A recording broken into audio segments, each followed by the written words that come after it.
नमस्कार, मैं हूं मुस्तफा हुसैन और आप देख रहे हैं वॉइस ऑफ एमपी। इस समय हम मौजूद है वॉइस ऑफ एमपी के न्यूज रूम में।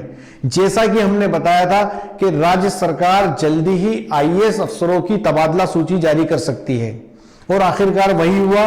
अभी अभी कुछ देर पहले राज्य सरकार ने आईएएस अफसरों की एक तबादला सूची जारी की है, लेकिन इनमें मात्र 3 आईएएस अफसरों के तबादले दिखाए गए हैं, जिसमें संदीप यादव जो आयुक्त पंचायती राज थे उनको कृषि विभाग में भेज दिया गया है। विशेष गढ़पाले जो है उनको प्रबंध संचालक मध्य प्रदेश विद्युत कंपनी से हटा दिया गया है और उनको वल्लभ भवन में उप सचिव बना दिया गया है और उनके स्थान पर नगरीय प्रशासन मंत्रालय के उप सचिव मनीष सिंह को पदस्थ किया गया है।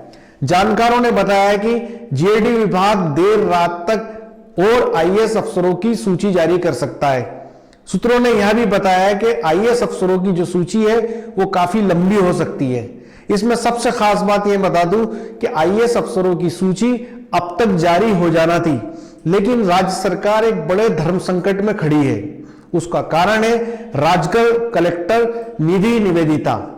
राजगढ़ कलेक्टर पर यह आरोप है कि उन्होंने पुलिस के एसआई को थप्पड़ मारा, जिस पर पुलिस महकमा चाहता है कलेक्टर के खिलाफ एफआईआर दर्ज हो। अब सरकार के सामने एक बड़ा धर्म संकट है। वो धर्म संकट यह है कि इस परिस्थिति में यदि राजगढ़ कलेक्टर को सरकार हटाती है तो यह माना जाएगा कि सरकार आईएएस अफसर के साथ नहीं खड़ी है, और यदि उसको वहां रखती है तो उनको बड़ा दबाव झेलना पड़ सकता है आईएएस लॉबी का। अब ऐसी स्थिति में, क्योंकि अगर वे वहां रहती है तो एफआईआर का दबाव रहेगा, लेकिन यदि उनको वहां से हटा दिया जाता है तो सरकार ये बता सकेगी कि हमने उनको स्थानांतरित कर दिया।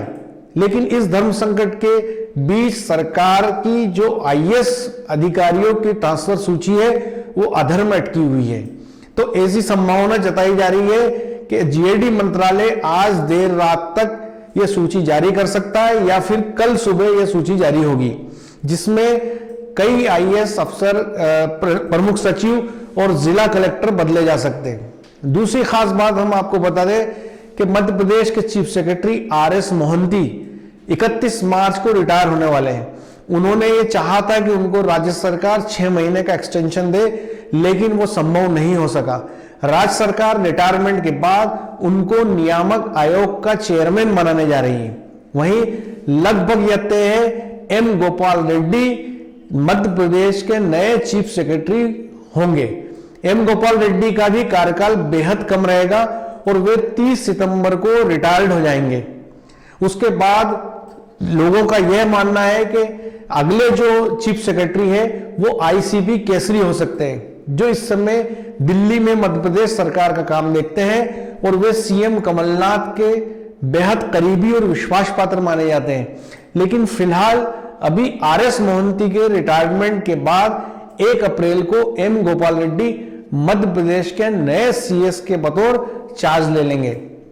तो कुल मिला के ये है, और अभी जो तबादला सूची जारी हो रही है वो भी पूरी जो है एम गोपाल रेड्डी की जानकारी में हो रही है, क्योंकि 1 अप्रैल से उनको चार्ज लेना है। इसलिए जिन अधिकारियों की पदस्थापना की जा रही है, जिनको यहां एक स्थान से हटा के दूसरे स्थान पे भेजा जा रहा है, ये तमाम जो बातें हो रही है वो एम गोपाल रेड्डी की जानकारी में हो रही है। जैसा कि हमने कल आपको यह जानकारी दी थी कि लगभग कमलनाथ सरकार यह तय कर चुकी है कि नए chief secretary M Gopal Reddy होंगे।